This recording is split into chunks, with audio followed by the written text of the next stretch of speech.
Let's start here. Around 5,000 people were arrested in connection with the 2021 July unrest, But most of the cases were not prosecuted or even withdrawn. Cabinet Security Cluster says 19 cases are still being investigated, with 8 people still to be arrested for incitement. To this end, 8,000 incidents were reported to the police and at least 5,000 people were arrested. Cases under investigation include incitement to public violence, murder, attempted murder, arson, malicious damage to property, possession of suspected stolen property, damage to infrastructure, and culpable homicide. More than 3,300 cases have thus far been finalized through non-prosecution, with some being withdrawn in or before court. Over 2,900 cases were closed as undetected or unfounded. There are 19 cases from which DPCI is investigating eight people in relation to those who must be arrested on suspicion of incitement to commit public violence. The investigation of about 2,200 cases is concluded. This is pending decision on the viability of the prosecution of the cases. Phoenix in KZN was one of the communities torn apart by those unrests in July. It's alleged around 35 people died in that township.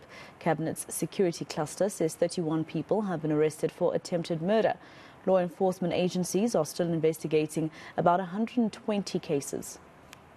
In the township of Phoenix outside Durban, 164 cases were investigated.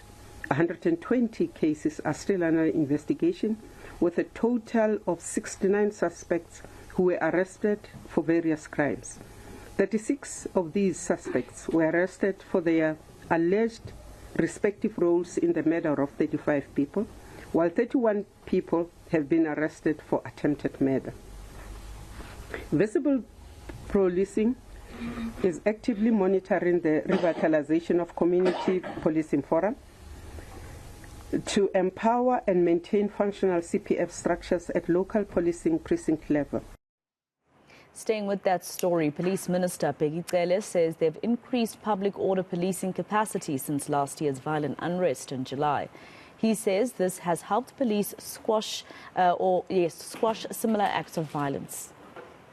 Out of these 10,000, we're taking 4,000 to increase the capacity. There is extra resources, extra money, extra training, extra equipment that is put on the POP so that we are able to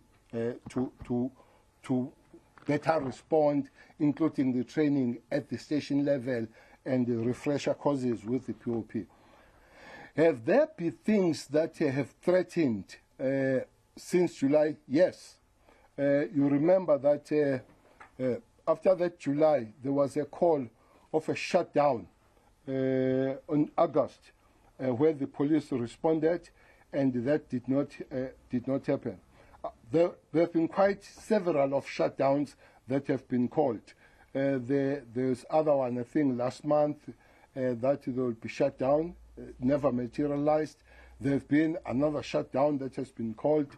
We saw a little bit of it in Mpumalanga, but in the country it hasn't happened. Several of these calls have been made, and I think the better working relationship and better coordination of structures has worked. But I must say, one other thing that has been really put in order here is to try to work with communities and the structures on the ground, which has really helped a lot.